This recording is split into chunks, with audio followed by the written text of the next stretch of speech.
बच्चों देखो मैंने क्या किया है, फर्स्ट से फिफ्थ ऑर्बिट तक एक एक जो जितने सबशेल रहते हैं उतने भरते गया। पहले ऑर्बिट में एक सबशेल, दूसरे में 2, तीसरे में 3, चौथे में 4, पांचवें में 5, छठवें में 6 सबशेल हो सकता है, पर जरूरत नहीं पड़ती करके वहां से कम कर देगा क्योंकि मेरे को एक ट्रायंगल बनाना था। पहले फिफ्थ ऑर्बिट की जी तक बढ़ाया, फिर एक एक करके कम गया।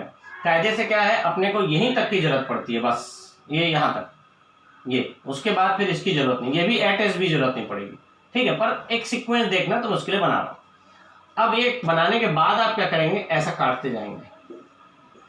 काट कैसे रहे, पी से एस, डीपीएस, डीपीएस, एफडीपीएस, एफडीपीएस, जीएफडीपीएस, ये। तो ये जो है अब इलेक्ट्रॉन भरने का सीक्वेंस हो गया। कैसे इलेक्ट्रॉन भरने का सीक्वेंस हो गया, पहले आप इसमें इलेक्ट्रॉन भरेंगे, फिर इसमें भरेंगे, फिर नीचे से आपको पीछे से जाना है, इधर फिर इधर, मतलब कोई भी लाइन है ना उसमें आपको पीछे जाना है। कहाँ जाना है, पीछे से चलो, मतलब ऐसे, इधर खत्म हुआ फिर इधर, इधर ऐसे खत्म हुआ फिर इधर, इधर ऐसे खत्म हुआ ये इधर। ये क्या है, इलेक्ट्रॉन भरने का सीक्वेंस है किसी ऑर्बिट में। कैसे करेंगे वो मैं और बताऊंगा, टेंशन नहीं लेना आप, ठीक है, पूरा आपको बताऊंगा, इत्मीनान से देखते जाइए। ये बहुत सरल और बहुत इंपॉर्टेंट चीज है, कई लोगों को नहीं बनता इलेक्ट्रॉनिक कॉन्फ़िगरेशन लेकिन, है ना, इसलिए समझ जाइए क्या कैसे।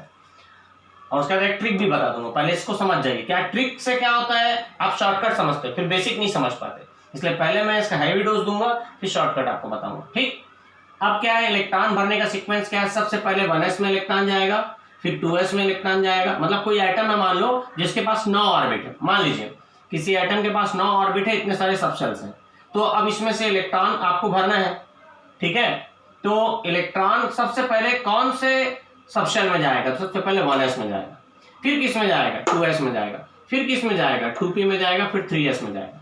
हर रो में क्या करना है, पीछे से चालू करना है। 3p में जाएगा, फिर 4s में जाएगा, फिर इसमें फिर पीछे आए, 3d में जाएगा, 4p में जाएगा, 5s में जाएगा, फिर पीछे आए, 4d, 5p, 6s, फिर 4f, 5d, 6p, 7s, फिर पीछे में 5f, 6d, 7p, 8s, फिर 5g, 6f, 7d, 8p, 9s। ये इलेक्ट्रॉन भरने का सीक्वेंस है। हालांकि आपको मैं बता चुका 8वां 9वां ऑर्बिट इमेजिनरी है, मतलब इमेजिनरी ऐसा बोलना चाहिए कि अभी तक एटम में परमानेंट ऑर्बिट 8वां या 9वां नहीं आया है। परमानेंट ऑर्बिट मतलब जो नॉर्मली रहता है वो, है ना, बिना गर्म एनर्जी देने से तो एटम में बहुत सारे ऑर्बिट बन जाते हैं, वो टेम्परेरी ऑर्बिट रहता है, टेंट वाला जो बात है वो नहीं, मतलब एटम अभी तक जो एटम है नॉर्मली उसमें 7 से ज्यादा ऑर्बिट नहीं मिले, पर हम लोग समझने के लिए बना लिए।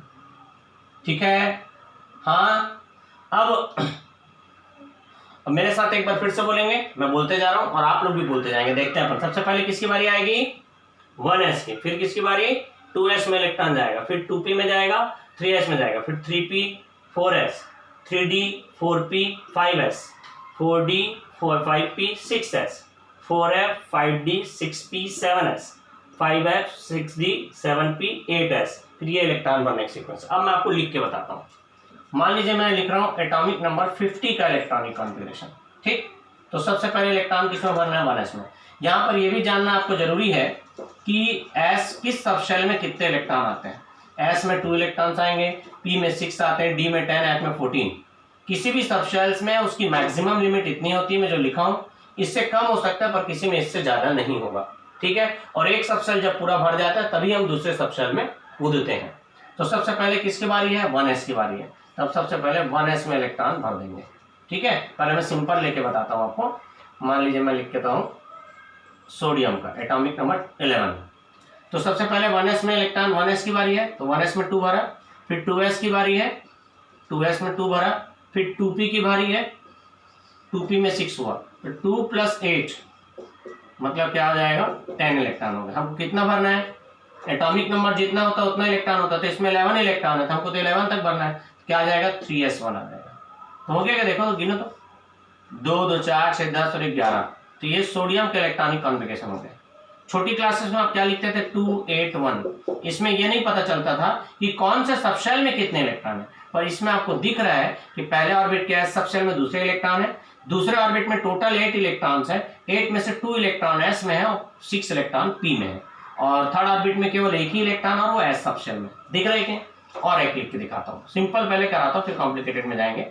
मान लीजिए पोटेशियम की बात आ गई। पोटेशियम का एटॉमिक नंबर है 19। तो सबसे पहले किसकी बारी है इलेक्ट्रॉन लिखने की, 1s में इलेक्ट्रॉन भरिए, फिर किसकी बारी है, 2s में भरिए, फिर किसकी बारी है, 2p में भरिए। हमको भरना है 18, 19 करना है। इसका 1s2 हो गया, 2s2 हो गया, 2p6 हो गया, तो कितने इलेक्ट्रॉन्स हो गए? 10 इलेक्ट्रॉन्स हो गए, और भरना 19 है।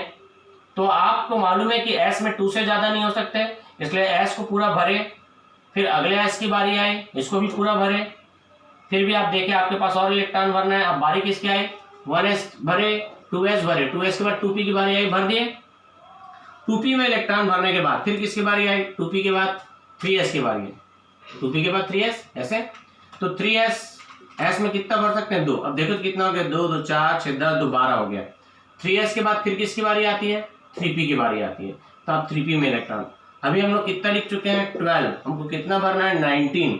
और p में कितने इलेक्ट्रॉन आ सकते हैं? 6। इसमें 6 भर दिए, तो कितना हो गया? देखिए तो 18 हो गया। हमको कितना करना? 19, मतलब एक इलेक्ट्रॉन और बचा है। तो 3p के बाद किसकी बारी आती है? 4s की, मतलब आपको लिखना है 4s। बचा कितना था? यहाँ तक 18 हो चुका था, तो मतलब एक इलेक्ट्रॉन और बचा। तो इलेक्ट्रॉनिक कॉन्फिगरेशन ये हो गया। अब ये जो लिखा है इसका मतलब क्या है मालूम है? फर्स्ट ऑर्बिट में 2 इलेक्ट्रॉन, सेकंड ऑर्बिट में 2 और प्लस 6 8 इलेक्ट्रॉन, थर्ड ऑर्बिट में 2 और 6 8 इलेक्ट्रॉन, और फोर्थ ऑर्बिट में 1 इलेक्ट्रॉन। इस कॉन्फ़िगरेशन से आपको ये नहीं पता चल रहा था कि कौन से सबशेल में कितने, ये पता चल रहा था कि फर्स्ट ऑर्बिट में 2, सेकंड में 8, थर्ड में 8 और इसमें 1, लेकिन किस सबशेल में कितने नहीं पता चल रहा था। अभी इसमें ये भी पता चल रहा है। तो ये इलेक्ट्रॉन भरने का तरीका हो गया, ठीक है। अब मैं थोड़ा बड़े में जाता हूँ, ये तो नॉर्मल आपको बनाया। अब मैं जो 50 जो लिख रहा था उसमें इलेक्ट्रॉनिक कॉन्फ़िगरेशन में जाता हूँ। 50 का सीक्वेंस देखिए, पहले हम सीक्वेंस लिख लेते हैं। चलिए, सबसे पहले क्या दिख रहा है आपको? 1s की बारी, फिर किसकी बारी? 2s की बारी, फिर किसकी बारी? 2p की बारी, फिर 3s की बारी, फिर 3p की बारी, फिर 4s की बारी, इसके बाद ये, फिर यहाँ से चालू करेंगे, यहाँ से ऐसे 3d की बारी, 4p की बारी और 5s की बारी, ठीक है। पहले यहाँ तक इलेक्ट्रॉन भरते हैं। 3d के बाद 4p, देखो पहले 1s था, 1s के बाद 2s की बारी आई, फिर 2p की बारी आई, फिर 3s की बारी आई, फिर 3p की बारी आई, फिर 4s। ये क्या है? ये क्या है? अबाउस प्रिंसिपल और बोरबरी प्रिंसिपल के कैलकुलेशन के हिसाब से इलेक्ट्रॉन को कैसे भरना चाहिए। तो ये सबशेल्स का एनर्जी का इंक्रीजिंग ऑर्डर है। मतलब ये जो अपन बनाए हैं ये एक्चुअल में बोरबरी प्रिंसिपल को फॉलो करते हुए बनाए हैं, जो n+l की वैल्यू को निकालते गए हैं और निकालने से ये सीरीज बनाए जिसको डायरेक्ट आपको लिख के बता दिया गया है। तो इसमें n+l रूल या बोरबरी रूल के हिसाब से ये ऑर्डर है इलेक्ट्रॉन की फिलिंग का ऑर्डर। जैसे मैं अभी आपको क्या बताया था, आप गौर कीजिए, मैं आपको 3 को कंपेयर करके बताया था। तो आपको मैं बताया था 3p, 4s और 3d, ये 3 चीज को कंपेयर करके बताया था। तो इसके लिए n+l की वैल्यू 4 आई थी, इसके लिए 4 आई थी, इसके लिए 5 आई थी। तो आप किसमें बोले थे? सबसे पहले इलेक्ट्रॉन, अगर 2 के लिए n+l की वैल्यू बराबर आएगी तो इलेक्ट्रॉन उसमें जाएगा जिसमें n की वैल्यू कम है। तो पहले 3p में जाएगा, फिर 4s में जाएगा, फिर 3d में जाएगा। तो लिखा है पहले 3p में गया, फिर 4s में गया, फिर 3d में गया। वही चीज यहाँ पर लिखा हूं, देखो पहले 3p में गया, फिर 4s में गया, फिर 3d में गया। तो ये क्या है, मैं केवल इन 3 के बारे में बताया था आपको, इसके बारे में, इसके बारे में, इसके बारे में। तो वैसे क्या किया, बोरबरी पूरे को लिख लिया और पूरे का एक ऑर्डर बना दिया। उसी ऑर्डर को मैं यहाँ डायरेक्ट बना दिया, ठीक है। बनाने का तरीका क्या था, आप जी तक पूरे सबशेल एक एक बढ़ाते गए, जी तक, फिफ्थ ऑर्बिट के जी तक एक एक बढ़ाते गए, फिर उसके बाद एक एक कम करते जाएंगे, ठीक है। ये बनाने का तरीका है इसको। और इलेक्ट्रॉन भर रहे हैं अब हम लोग इलेक्ट्रॉन, अभी मैं यहाँ जो सीक्वेंस लिखा उसी से इस चीज को लिख लिया, ठीक। अब देखिए इसमें इलेक्ट्रॉन भरते हैं, हमको लिखना है 50।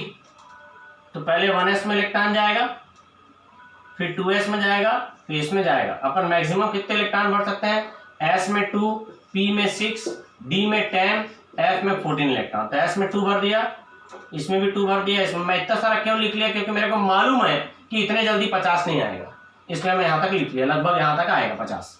तो 1s2, 2s2, 2p6 हो गया, फिर 3s, 3p6, 4s2, 3d10, 4p6। इसको गिनते हैं कितना हो गया, 2 2 4 6 10 2 12 6 18 2 20 10 30 6 36 और 2 38। उसके बाद किसकी बारी है, 5s के बाद देखो 1s लिख लिया, 2s 2p हो गया, 3s हो गया, 3p हो गया, 4s हो गया, 3d हो गया, 4p हो गया, 5s हो गया। उसके बाद बारी किसकी है?